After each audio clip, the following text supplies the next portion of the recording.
বিশেষ কোনো প্ররোচনা বা কারণ। চুয়াডাঙ্গায় জ্বালানি তেলের সংকট মোচনে জেলা ও পুলিশ প্রশাসন থেকে নেওয়া হয়েছে নানা উদ্যোগ। তেল বিক্রিতে শৃঙ্খলা আনতে করা হয়েছে ফুয়েল কার্ড, কৃষি কার্ড। তেল সরবরাহ বাড়ানো হয়েছে ফিলিং স্টেশনগুলোতে, এজেন্ট পয়েন্টেও দেওয়া হচ্ছে তেল। তারপরও চুয়াডাঙ্গায় জ্বালানি তেলের সংকট যেন কাটছেই না। তেল আসলে যাচ্ছে কোথায়? চুয়াডাঙ্গার দর্শনার শিল্পনগরীর দর্শনা ফিলিং স্টেশন। সকাল 7:30টায় পেট্রোল ডিজেল বিক্রি শুরু হয় এই স্টেশনে। তবে ভোর থেকেই লম্বা লাইন। একদিকে ট্রাক্টর, অন্যদিকে কন্টেইনার হাতে কৃষক। অনেকের অভিযোগ তেল পাওয়া যাচ্ছে না। কিছু অসাধু ব্যবসা আছে, তারা বারবার নিয়ে তেলের সংকটে পড়ছে, কিন্তু আমাদের তো যে পরিমাণ লাগছে সেই পরিমাণ দিচ্ছে, আমাদের তো সমস্যা হচ্ছে না, কিন্তু কিছু মানুষ সমস্যা করে দিচ্ছে।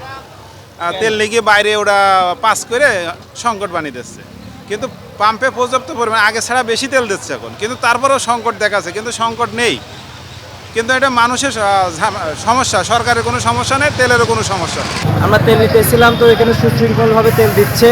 কিছু অসাধু ব্যবসায়ী এবং কিছু ট্রাক নিয়ে আসছে, তারা অতিমাত্রায় তেল নিয়ে যেয়ে বাজারে বিক্রি করছে। এখানে আইন শৃঙ্খলা বাহিনী আছে, পুলিশ ভাইরা আছে এবং সুশৃঙ্খলভাবে তেল দিচ্ছে এখানে। জেলা প্রশাসন থেকে পেট্রোল ডিজেল কিনতে ফুয়েল কার্ড করে দেওয়া হয়েছে। এতে সুফল মিলছে মোটরসাইকেল চালকদের।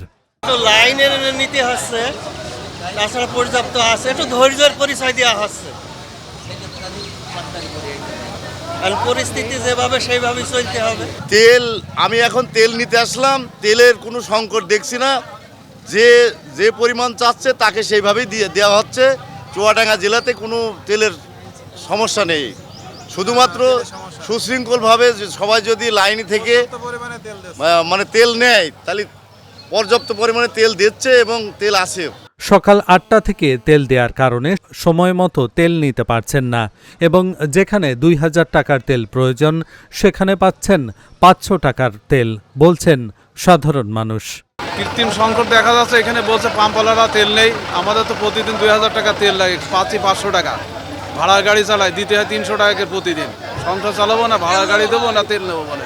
সপ্তাহে এই মানে 5 দিন তেল দেওয়ার কারণে বা প্রতিদিন তেল দেওয়ার কারণে আমি কিন্তু যথাসময়ে স্কুলে পৌঁছাতে পারছি না। এই কারণে যে আমার স্কুলটা শুরু হয় সকাল 8টা থেকে, তো সেই হিসাবে যদি সকাল 8টা থেকে তেল দেওয়া শুরু করে এবং শেষ হয়ে যায় হয়তো ঘন্টা 2 লাগে, তাহলে আমি কিভাবে মানে তেলটা নিতে পারি? এদিকে ট্রাক চালকরা চাহিদা মতো ডিজেল পাচ্ছে না। তবে অনেকেই অভিযোগ করছে ট্রাক্টর চালকরা টাঙ্কি ভরে তেল নিয়ে বাইরে বিক্রি করছে।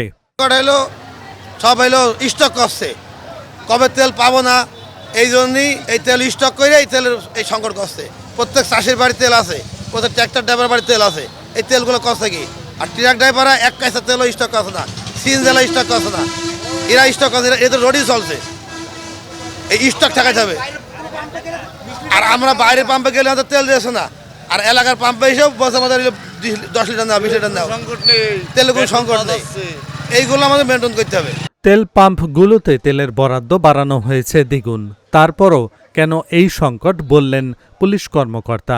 তেলের আমরা যেটা বিপিসি বা পাম্প কর্তৃপক্ষ থেকে যেটা জানতে পারিছি, সেটা আসলে প্রতি বছর এই সময় যে পরিমাণ তেল এই পাম্পে আসে বা বরাদ্দ হয়, ঠিক একই পরিমাণ, এমনকি মাঝে মধ্যে বেশিও আসছে। তারপরেও দেখা যাচ্ছে আসলে কিছু লোক লাইনে তেল পাচ্ছে না। এখানে আসলে যারা হয়তো দেখা যাচ্ছে যে তেল সরবরাহ থাকলেও কিছু লোক আতঙ্ক, বিভিন্ন ধরনের লোক আতঙ্ক ছড়ায়, প্যানিক ছড়াচ্ছে যে আসলে তেল হয়তো শেষ হয়ে যাইতে পারে বা পরবর্তীতে নাও পাওয়া যাইতে পারে। এর পরিপ্রেক্ষিতে কিছু লোক হয়তো তেল অতিরিক্ত নেয় বা অতিরিক্ত মজুতদারি করার চেষ্টা চালাচ্ছে। আমাদের কাছে এ ধরনের তথ্য আসে, আমরা নিজেরাও তৎপরতা আছে থানার মধ্যে এবং আমাদের গোয়েন্দা তৎপরতা লাগিয়েছি।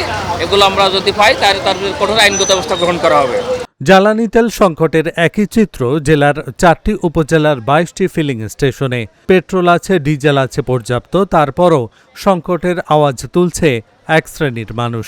প্রশ্ন উঠছে, তেল তাহলে যাচ্ছে কোথায়?